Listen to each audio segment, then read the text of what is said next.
Ay mga ka-team, Team Danos Auto Repair Shop. Ayan mga ka-team, ang concern na customer natin ng ating Nissan Almera, ito, yung nagpapalit siya ng belt. Ang nangyari, umingay na yung mga bearing niya. And then ano ba ang cause kung bakit umingay yung bearing? Ito, kung mapapansin nyo, yung tensioner bearing niya, pag inikot natin ng ganyan, tumatalon-talon na po yan. Ayan, tumatalon-talon na po yan pagka inikot natin na mas mabilis. Ibig sabihin no, na damage po yung tensioner. Yung pinaka tensioner bearing niya mismong na damage dahil nga po sa maling belt na nilagay. Pwede pong replacement belt, basta tandaan nyo po pag bibili kayo ng belt, ganito po ituturo ko sa inyo. Syempre, umpisahan muna natin yung cost nito is pag nag-i-start bagong belt, umi-squeezy, kumbaga squeezy sounds pa rin siya. Tapos pagka lumiliko o kumakanan, kumakaliwa, nasagad, umiikot, lumalangit-ngit. Ayun. Dahil po yan dito sa belt natin. Chip, paikutin mo muna nga to. Ayun o. Pag pinaikot po natin ng ganyan yan mga ka-team, mararamdaman ho ng kamay natin na tumatalon na po yung bearing natin. Kaya nangyayari, sira na yung bearing, no Chip, no? Ngayon, bakit nasira yung bearing? Dahil nga po dito sa belt na to. Ito yung pagkakaiba ng belt. Ito yung replacement, ito yung replacement rin, pero magkaiba sila ng replacement. Tapos ito yung original, kukunin natin. Ito po yung original, kung mapapansin nyo, yan, malinaw, magaspang po siya. Yan, magaspang.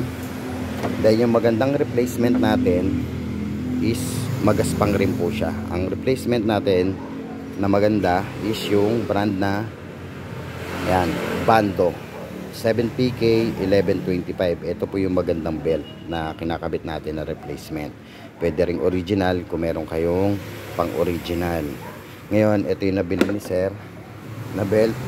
Yung belt nito is ang sukat is 7PK 1125. Same lang po siya. Pero kung hawakan nyo po yung belt nya, napakakinis po. Then matigas po siya talaga. Kaya nagkakaroon ng cause na sira ng ating mga bearing. Yan, kagaya nito. Ang una daw sira nito is bearing. Una muna, ayos naman. And then nagpalit sila ng belt. Doon na nag-start yung pagkasira ng bearing nila. Ngayon, bakit nga ba? Kasi nga ho, matigas po talaga to. Sobrang kinis, matigas.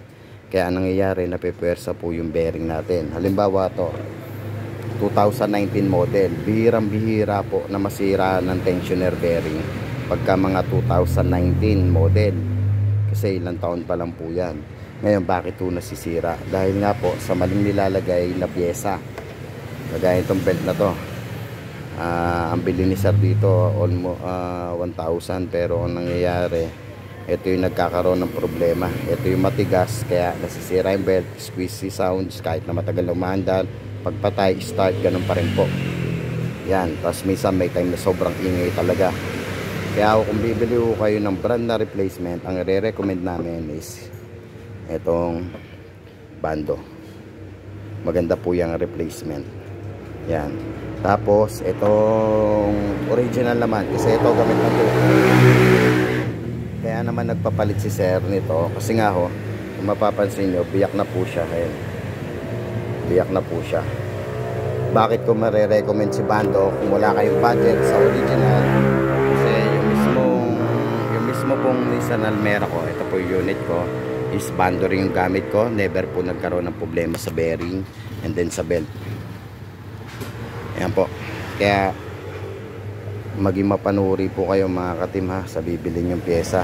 Hindi porkit magsi same size sila, 7PK 1125 is parehas na sila. Hindi po ha. Kailangan po medyo ingat-ingat lang po sa pagbili. Ayan, kawawa naman sila sir. 2000 model, 2019 model pa lang po, nadali na ng bearing kagad. Ngayon, meron kami tutorial dyan kung paano magpalit ng bearing.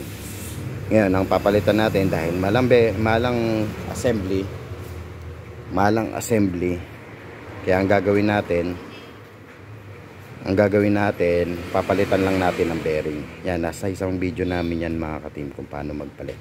Yan, yung pagkakabit naman nito, ng aming belt mga ka-team is nandiyan rin sa aming YouTube channel kung paano magkabit nito. Ayun, masyado na mahaba yung video natin mga ka-team. Sana nakapagbigay na naman kami ng DIY tips dito sa aming YouTube channel, and then palitan natin bearing to, tapos ikabit natin. Dali mo doon kay kay Romel, pakabit mo kay Romel.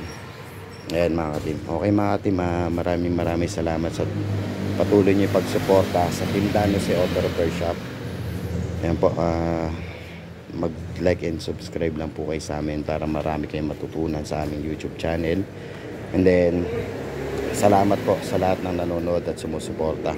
Pa-share na rin po ng aming video para naman kumalat yung aming video, and then mapanood ng iba at maging aware sila. Okay po, tandaan po lagi, bago po bumiyahe, magdasal para sa ating kaligtasan sa ating kalsada. Okay, Team Danos Auto Repair Shop, handang magbigay ng DIY tips. Paalam, goodbye.